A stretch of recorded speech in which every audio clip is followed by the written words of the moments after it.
Sarap. Masarap. Alam niyo po kung ano yan? Hungarian sausage. Rabbit po yan, ma'am. Ay! Rabbit po talaga yan. Ayan po, ma'am, rabbit yan. Hindi, okay lang. Masarap naman.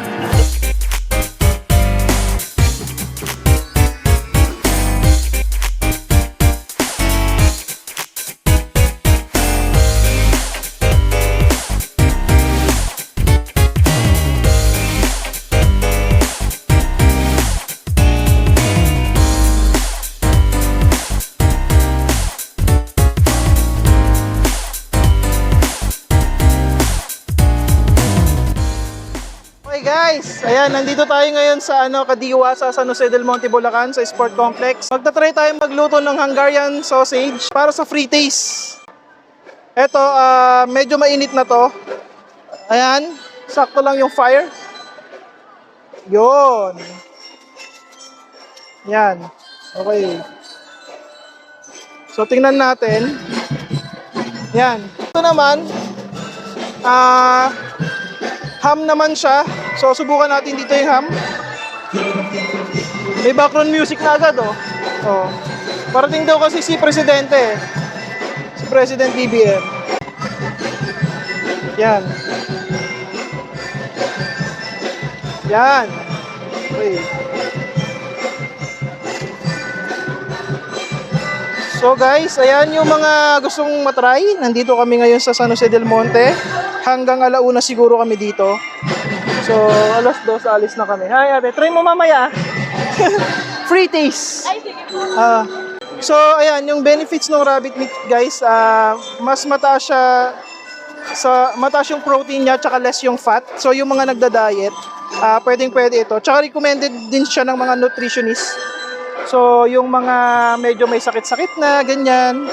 So, pwede nyo itong itry guys. Sa una lang, medyo hindi pa sanay ang mga taong kumain ng rabbit meat. Pero, katagalan, matututo din yan. So guys, ayan. So, tingnan natin itong isa natin. Ayan. Naka-deep fry siya. Pero usually, pwede mo naman siyang hindi deep fry. So, ito, pwede mo rin siyang actually steam. Pero, dahil walang kuryente dito, pinirito na lang namin siya. So, ayan. So, ito guys, ayan. So, depende sa inyo kung gusto nyo medyo toasted. Ayan.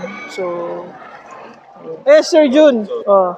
Ayan ang, saan po kayo President? President ng... San Isidro. Ayan. Ayun. Farmers. Siya yung dahilan kung bakit ako nandito. Yeah, Sir Jun.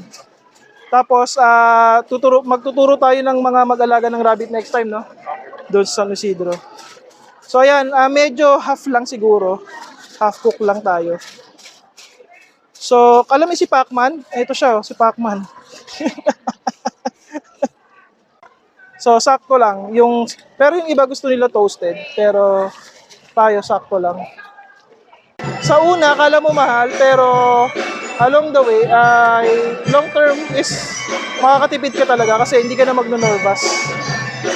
So, dahil hindi siya, sakto siya. Tapos, ito. So, medyo i-toast natin to ng konti. Toasted natin ng konti. Ito naman, tocino guys. So, try natin yung tocino. So, ito.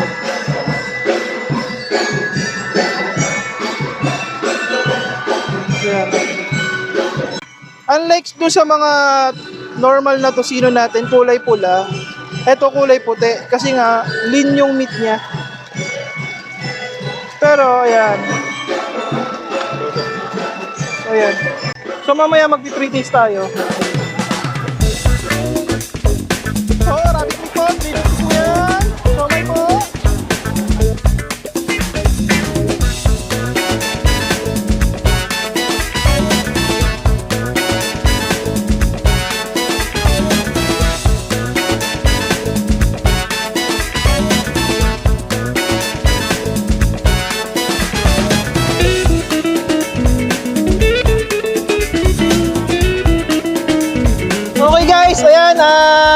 ito yung sa Kadiwa, San Jose del Monte, Bulacan. So ito yung first ever na nag-display tayo ng rabbit dito sa San Jose, Bulacan para i-promote yung rabbit meat natin. So nakita nyo naman guys, napakadaming tao. So dinumog kami ng tao.